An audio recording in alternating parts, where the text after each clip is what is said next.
অজানা কক্ষের রহস্য তৃতীয় অংশ। স্ফটিক গোলকের আলোয় স্নাত হয়ে আমরা যেন সময়ের গণ্ডি পেরিয়ে গিয়েছিলাম। মনে হচ্ছিল মহাবিশ্বের জন্ম থেকে শুরু করে ভবিষ্যতের অসীম সম্ভাবনা সবকিছুই আমাদের চোখের সামনে উন্মোচিত হচ্ছিল। জ্ঞান যেন এক শান্ত স্রোতের মতো আমাদের মস্তিষ্কে প্রবেশ করছিল। প্রতিটি প্রশ্নের উত্তর আমরা মুহূর্তে জেনে যাচ্ছিলাম। কিন্তু এই জ্ঞানার্জনের নেশা বেশিক্ষণ স্থায়ী হল না। ধীরে ধীরে আমাদের মনে হোম সিকনেসের অনুভূতি জাগতে শুরু করল। আমাদের নিজেদের পৃথিবী, আমাদের চেনা মানুষজন, তাদের কথা মনে পড়তে লাগল। আমরা যে জ্ঞান লাভ করেছি তা যদি আমাদের পৃথিবীতে গিয়ে অন্যদের সাথে ভাগ করে নিতে না পারি, তবে তার মূল্য কি? আমি রিয়ার দিকে তাকালাম। ওর চোখেও একই জিজ্ঞাসা। আমরা বুঝতে পারলাম এই জ্ঞানের ভাণ্ডারে নিমজ্জিত থাকা হয়তো সম্ভব, কিন্তু আমাদের শেকড় তো অন্য কোথাও প্রথিত। ঠিক সেই মুহূর্তে স্ফটিক গোলকের আলো মন্দ হতে শুরু করল। দুর্গটাও যেন ধীরে ধীরে তার ঔজ্জ্বল্য হারাচ্ছে। আমরা বুঝতে পারলাম আমাদের ফিরে যাওয়ার সময় হয়েছে। হয়তো এই জগতের নিয়ম এমনই, জ্ঞান অর্জন করা যায় কিন্তু চিরকাল এখানে থাকা যায় না। আমরা দুর্গের কেন্দ্র থেকে বেরিয়ে এলাম। বাইরের জগৎটা আগের মতোই রহস্যময়, কিন্তু এখন আর আমাদের মনে তেমন ভয় বা কৌতূহল নেই। আমাদের মন ভরে আছে অর্জিত জ্ঞানে, আর সেই জ্ঞানকে নিজেদের পৃথিবীতে নিয়ে যাওয়ার এক প্রবল ইচ্ছায়। আমরা সেই বেগুনি রঙের বন পেরিয়ে আবার সেই জলাধারের কাছে পৌঁছালাম। জলাধারের নীলচে আলো তখনও জলজল করছে।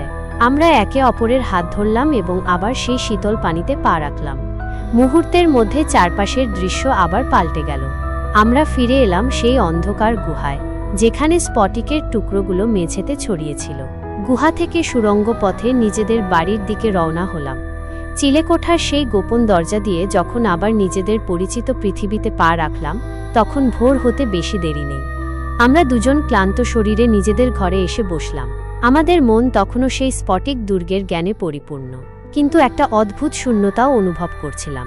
আমরা কি সত্যিই সেই জ্ঞান ধরে রাখতে পেরেছি, নাকি সময়ের সাথে সাথে তা বিস্মৃতির অতলে হারিয়ে যাবে? পরের কয়েকদিন আমরা নিজেদের অর্জিত জ্ঞান পরীক্ষা করার চেষ্টা করলাম। রিয়া অঙ্ক আর বিজ্ঞানের জটিল সব সমস্যার সমাধান করে ফেলল, যা আগে তার কাছে কল্পনাতীত ছিল। আমি ইতিহাসের এমন সব তথ্য মনে করতে পারলাম যা কোনো বইতে পড়িনি। আমরা বুঝতে পারলাম সেই স্ফটিক দুর্গের জ্ঞান দৃষ্টিতীর্ণ আমাদের মধ্যে স্থায়ীভাবে প্রবেশ করেছে। কিন্তু এর পরেই শুরু হলো আসল সমস্যা। আমরা সেই জ্ঞান অন্যদের সাথে ভাগ করে নিতে চাইলাম, কিন্তু আমাদের কথা কেউ বিশ্বাস করল না।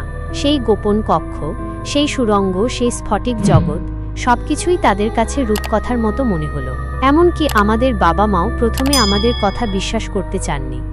ধীরে ধীরে আমরা বুঝতে পারলাম কিছু জ্ঞান ব্যক্তিগত অভিজ্ঞতার আলোকেই উপলব্ধি করা সম্ভব। হয়তো সেই স্ফটিক দুর্গের জ্ঞান আমাদের জন্য এক অমূল্য সম্পদ, যা আমরা অনুভব করতে পারি, কিন্তু সম্পূর্ণরূপে অন্যদের বোঝানো কঠিন। তবে আমাদের মধ্যে একটা পরিবর্তন এসেছিল। আমাদের জানার আগ্রহ আরও বেড়ে গিয়েছিল। আমরা আরও বেশি করে বই পড়তে শুরু করলাম, প্রকৃতির রহস্য উন্মোচনে মনোযোগী হলাম।